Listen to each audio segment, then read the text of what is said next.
और मछली के तेल युक्त लड्डुओं का प्रसाद भगवान को लगवा दिया और हिंदुओं को खिलवा दिया। कई धर्मात्माओं का धर्म भ्रष्ट हो गया। पूर्व समय में, पूर्व जमाने में इसी प्रकार के प्रपंच रच करके हिंदुओं का धर्मांतरण करते थे। पिछले दिनों में जो भी तिरुपति बालाजी का प्रसाद पाए हैं, हमारी उनसे प्रार्थना है आप कम से कम 9 दिन का प्रायश्चित करें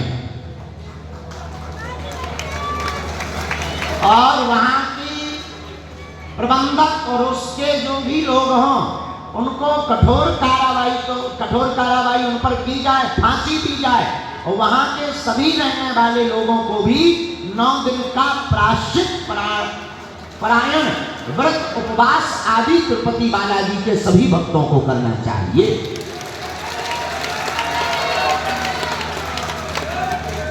दूसरा, अभी हमको सूचना मिली कि हमारे मध्य प्रदेश के बहुत ही प्रिय मुख्यमंत्री जी ने जैन बोर्ड की एक चर्चा की। हम भारत सरकार से चाहेंगे जब वक्फ बोर्ड हो सकता है तो सनातन हिंदू बोर्ड क्यों नहीं हो सकता है,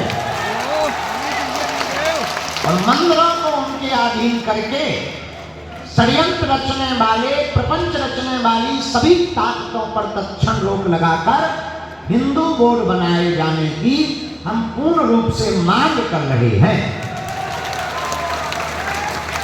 और ये हिंदुओं की सहनशीलता देखकर हमारा तो खून उबाल खा रहा कि हम लोगों के देखते हुए वो कितने बड़े बड़े प्रपंच रच रहे हैं। आज एक हमको न्यूज मिली, हमारे मध्य के व्यक्ति ने, उनका नाम श्री राघव पाठक जी है, उन्होंने हमको एक मित्र के माध्यम से एक सूचना भेजी जो मीडिया पर भी चली। कक्षा 3 की पुस्तक में एक पाठ्यक्रम जोड़ा गया मेरी चिट्ठी के नाम से, चिट्ठी आई है के नाम से कोई पाठ्यक्रम जोड़ा गया। उसमें 3 कक्षा की कोई बच्ची चिट्ठी लिखती है, जो छापा गया वो लव जिहाद को बढ़ावा देने वाला पाठ्यक्रम छापा गया। उसमें छापा गया है, ये हम आपको सबको बता भी दें, चिट्ठी आई है 17 नंबर पेज पर एक पाठ्यक्रम जोड़ा जिसमें एक चिट्ठी का फोटो लगाया। अहमद तुम बताओ तुम कैसे हो, हम सब दोस्तों को तुम्हारी बहुत याद आती है, आशा है छुट्टियों में तुम अगरतला आओगे, सभी बड़ों को प्रणाम, तुम्हारी वीना। इस प्रकार की चिट्ठी अहमद के नाम से रीना के द्वारा एक चिट्ठी का पाठ्यक्रम जोड़ा है, जिसमें उनका पता भी लिखा, अहमद अली, मकान नंबर 5, ब्लॉक जी, मालवीय नगर, नई दिल्ली। यह देश का दुर्भाग्य है। चिट्ठी का पाठ्यक्रम बच्चों को सिखाने के लिए अगर जोड़ना ही था तो अहमद की जगह अमर भी तो हो सकता था, आकाश भी तो हो सकता था, अविनाश भी तो हो सकता था और आदर्श भी तो हो सकता था। अहमद ही क्यों रखा गया?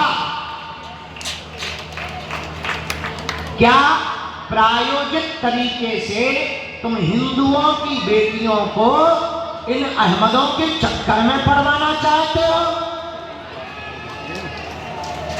और यदि नहीं तो जो भारत के सोए हुए हिंदू हैं, एक अकेला बागेश्वर बाबा बोल के क्या करेगा? क्या तुम्हारी जिम्मेदारी नहीं है? क्या तुम्हारी बहन बेटियां नहीं है? क्या तुम्हारा भारत नहीं है? क्या तुम्हारा हिंदुस्तान नहीं है?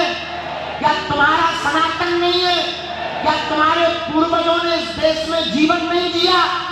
तो एक अकेले बागेश्वर महाराज जी या 2-4 हिंदुओं की बोलने की जिम्मेदारी नहीं है, इस भारत के 100 करोड़ हिंदुओं की ये जिम्मेदारी है बोलने।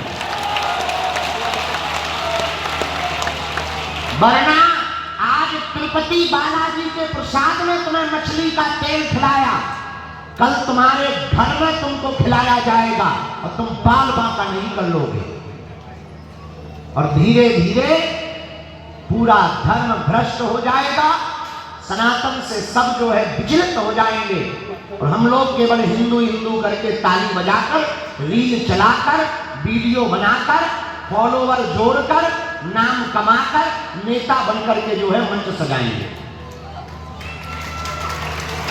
अब तुमको घर से बाहर निकलना ही पड़ेगा, क्योंकि करो या मरो की बारी है, भारत पर संकट भारी है। इसीलिए हमने अक्टूबर की सभी कार्यक्रमों को स्थगित करके पूरे देश में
श्री राम कहो। इसलिए हमने अब निर्णय ले लिया कि अक्टूबर में हम जो है कहीं नहीं जाएंगे, यहीं पर रह करके भारत में क्रांति खड़ी करने